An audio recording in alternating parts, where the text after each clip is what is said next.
मित्रांनो नमस्कार. मनोगत या यूट्यूब चॅनलमध्ये आपले मनापासून स्वागत. सध्याच्या अवकाळी पावसाळ्यात शेतमालाचं प्रचंड नुकसान होत आहे आणि दुसऱ्या एका शेतीला सध्या महाराष्ट्रामध्ये मोठ्या प्रमाणावर बहर आलाय आणि त्याचं आमक पीक येण्याची शक्यता आणि चिन्ह हे मोठ्या प्रमाणावर दिसू लागले. तुम्हाला प्रश्न पडला असेल, या अवकाळी वातावरणात देखील भरभरून पिकणारी व आशा जागृत ठेवणारी शेती कोणत्या पिकांची असू शकते? तर ती शेती आहेत. मित्रांनो, मंत्रिमंडळात कोणाला मंत्री करायचं आणि कुठल्या उमेदवाराचा पत्ता कट करायचा, ही राजकीय शेती ही राजकीय हवामानावर ही अवलंबून असते. राजकीय हवामान अनुकूल असेल तर हे पीक मोठ्या जोमाने वाढतं, असा आजपर्यंतचा महाराष्ट्राच्या राजकारणातील अनुभव आहेत. तुम्ही म्हणाल, हे काय चाललंय? राजकीय हवामान, राजकीय शेती, राजकीय पीक.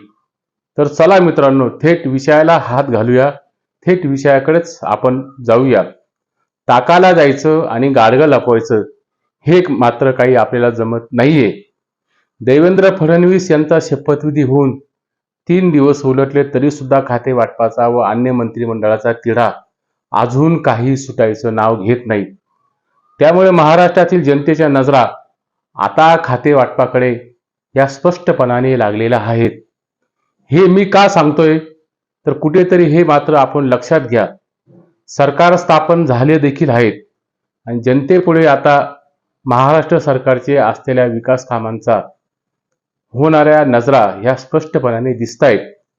महाराष्ट्रातील जनतेला आता मात्र ईडी, सीबीआय, इन्कम टॅक्स, निवडणूक आयोग आणि ईव्हीएम हे मुद्दे देखील आता फारशा महत्वाच्या राहिलेला नाहीये. जनतेच्या व महाराष्ट्रातील अनेक समस्यांचा डोंगर, अनेक भरमसाठ समस्या, या समस्यांचा उहापोह यापूर्वी देखील मी माझ्या मागच्या व्हिडिओमध्ये अनेक वेळेस केलेला आहे. व्हिडिओच्या माध्यमातून असलेल्या महाराष्ट्रासमोर संकटांचा, महाराष्ट्रासमोर असलेल्या समस्यांचा उहापोह हा मी या ठिकाणी आज करणार नाहीये. त्यासाठी सविस्तरपणे पुढच्या व्हिडिओमध्ये आपण बोलूच.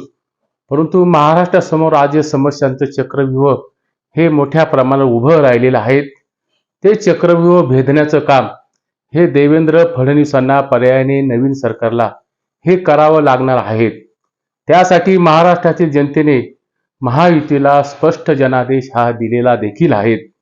त्यामुळे सत्तारूढ आघाडीने आता अंतर्गत कुरघोडीवर वेळ खर्च न करता आता मंत्रिमंडळाच्या बसमध्ये कोणाला घ्यायचे किंवा कोणाला न घ्यायचे याची महाराष्ट्रातील जनतेला फारसं कुठलंही देणं घेणं हे अजिबात राहिलेलं नाहीये. 2.5 वर्ष महाविकास आघाडीच्या सत्ता काळात भ्रष्टाचाराच्या आरोपात तुरुंगात असलेले अनेक उमेदवार हे महाराष्ट्रातील जनतेने हे स्वीकारले देखील आहेत आणि हे स्वीकारत असताना सत्ता काळामध्ये सत्ताकारण करताना जनतेच्या हितासाठी सत्तेचं नैतिक बळ बाळगणं आणि ते योग्य ठिकाणी वापरणं हे महायुती सरकारने, पर्यायाने देवेंद्र फडणवीस, अजित पवार आणि एकनाथ शिंदे सरकारांनी ठेवलं तर हे मात्र चांगल्या सत्ताधाऱ्यांचं लक्षण असू शकतं. चांगल्या अशा सत्ताधाऱ्यांचं लक्षण हे ठरेल. हे कुठंतरी अंतर्मनावर कोरून ठेवावं लागेल. मी हा व्हिडिओ बनवत असताना यामध्ये प्रामुख्याने नाशिक जिल्ह्यातील जिल्हा सहकारी बँकेच्या 112 थकबाकीदार शेतकऱ्यांना ह्या जमिनीच्या नोटिसा, लिलाव करण्याच्या नोटिसा ह्या काढलेल्या आहेत. ज्या नाशिक जिल्ह्यामधून छगन भुजबळ, दादा भुसे यांच्या मतदारसंघाबरोबरच संभाव्य मंत्री म्हणून ज्यांचा उल्लेख केला जातो, त्यामध्ये सिन्नरचे माणिकराव कोकाटे, निफाडचे दिलीप बनकर, उपसभापती असलेले नरहरी झिरवाळ यांच्या मतदारसंघातील शेतकऱ्यांवर जप्ती आणि शेतीच्या लिलावाचं संकट हे मोठ्या प्रमाणावर उभं ठाकले आहेत. आणि हा लिलावाचा जो प्रकार दिवसाढवळ्या होत आहेत, तो प्रकार मात्र शेतीवर दरोडा टाकण्याचा प्रकार हा महाराष्ट्रामध्ये परवा शपथविधी होत असताना शेतकऱ्यांना आलेल्या नोटिसा या स्पष्टपणाने नाशिक जिल्ह्यातील शेतकऱ्यांमध्ये आक्रोश निर्माण करणाऱ्या ह्या निर्माण झालेल्या आहेत. शेतकऱ्यांनी जिल्हा बँकेमध्ये असलेल्या आणि जिल्हा बँकेचे प्रतिनिधित्व असलेल्या अनेक उमेदवारांना आज विधिमंडळात पाठवलेले आहेत. त्यामध्ये दिलीप काका बनकर असतील, माणिकराव कोकाटे असतील. परंतु ही जिल्हा बँक ही आज डबघाईला आलेली असताना जिल्हा बँकेला वाचवण्यासाठी उपमुख्यमंत्री असलेल्या अजित पवारांनी विशेष पॅकेज देण्याचं यापूर्वी जाहीर केलेलं होतं. परंतु हे पॅकेज मात्र काही अद्यापही जिल्हा बँकेला मिळालेले नाहीत. परंतु महाराष्ट्रातील अनेक जिल्हा बँकांना महाराष्ट्र सरकारने पर्यायाने अजित पवारांनी हे पॅकेज दिलेलं असताना नाशिक जिल्हा मध्यवर्ती सहकारी बँकेसाठी आखडता हात का घेतला गेला आणि अजितदादांनी विशेष पॅकेज देण्याचं जे आश्वासन दिलेलं होतं ते मात्र का पूर्ण केलेलं नाहीये.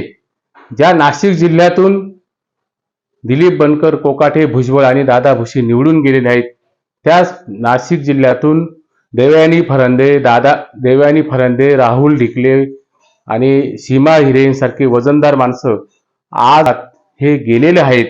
उपमुख्यमंत्री अजितदादा शब्द देण्यास पक्के व पाळण्यात पक्के असल्याचं हे त्यांचं समर्थक वारंवार सांगतात. त्यांच्या यापूर्वीच्या अनेक घोषणांचा फोलपणा ह्या ठिकाणी आपल्याला सांगता येऊ शकेल.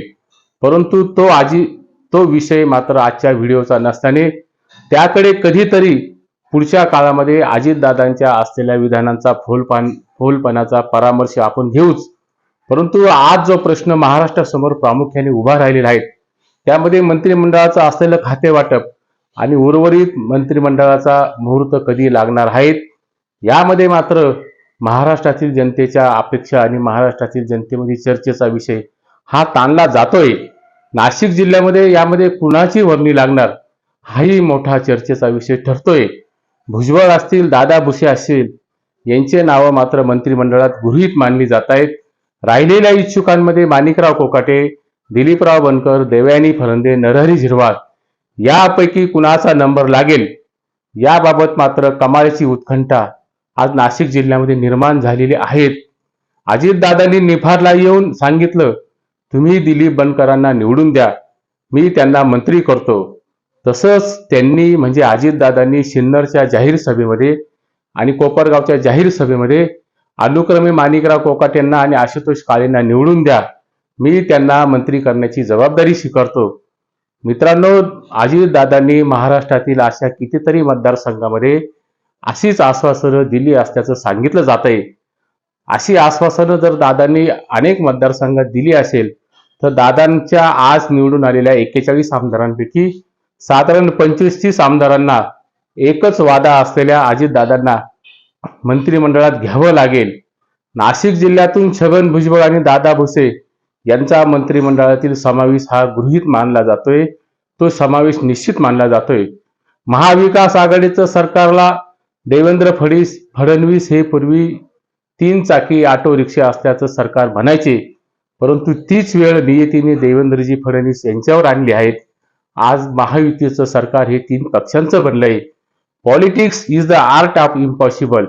अशक्य गोष्टी राजकारणामध्ये शक्य त्याच्या कसोटीवर उतरण्यालाच हे राजकारण म्हणतात.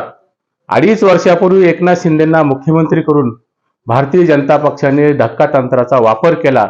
देवेंद्रजी व अन्य दोघांना शपथ दिली, पण अन्य मंत्र्यांचा समावेश आणि अन्य मंत्र्यांचं खाते वाटप त्यावरून चाललेला महाराष्ट्र सरकारमधील गोंधळ आणि महाराष्ट्र सरकारमध्ये असलेला सध्याचा गदारोळ पाहता महायुतीमध्ये कुठेही आलबेल दिसत नाहीये, असं चित्र स्पष्टपणाने दिसतंय. नाशिक जिल्ह्यापुरतं बोलायचं झाल्यास महायुती सरकारची मोठ सांभाळून मंत्रिमंडळामध्ये सहकार्यांना सामावून घेणं हे फार मोठं आव्हान आहे. महाराष्ट्र राज्यातील 1 फूल आणि 2 हाफ मुख्यमंत्र्यांसमोर आज मात्र मंत्रिमंडळामध्ये कोणाला समावेश करायचं आणि खाती कोणाला द्यायचं हा फार मोठा बिकट प्रश्न निर्माण झालेला दिसतो. अजितदादांनी सिन्नरच्या जाहीर सभेत आणि निफाडच्या जाहीर सभेमध्ये आशुतोष काळेंना मंत्रिपदाचा दिलेला शब्द हा केवळ शाब्दिक दिलासा होता की काय हे येणाऱ्या आणि पुढच्या काळात समजेलच. त्यामुळे अजितदादांनी जाहीर सभेत दिलेला हा शब्द हा राजकारणापुरता व्यवहार होता की काय, किंबहुना अजितदादांनी दिलेला शब्द हे वचन होतं की काय, याची सांगड मात्र अजितदादा पुढच्या काळात कशी घालतात हे मात्र पाहणं कमालीचं औत्सुक्याचं ठरेल. तुर्तास सिन्नर आणि निफाडच्या जनतेने अजितदादांनी दिलेला शब्द फार मनावर घ्यायचं किंवा नाही हा त्याचा प्रश्न आहे. शेवटी मात्र व्हिडिओचा समारोप करताना एकच सांगेन, राजकारणी माणूस, राजकारणी नेता हा शब्दांचा व्यापारी असतो. त्या शब्दांचा व्यापार करत असताना आश्वासनाचं चौखूर पीक हे तो घेत असतो. त्यातून जनतेला तो काय द्यायचं असतं किंवा काय द्यायचं नसतं हे मात्र ते ठरवत असतो. हे मात्र या ठिकाणी नक्की. तुर्तास येथेच थांबतो. हा व्हिडिओ आवडला असेल तर व्हिडिओला लाईक करा, चॅनलला मात्र सबस्क्राईब करायला विसरू नका. नमस्कार.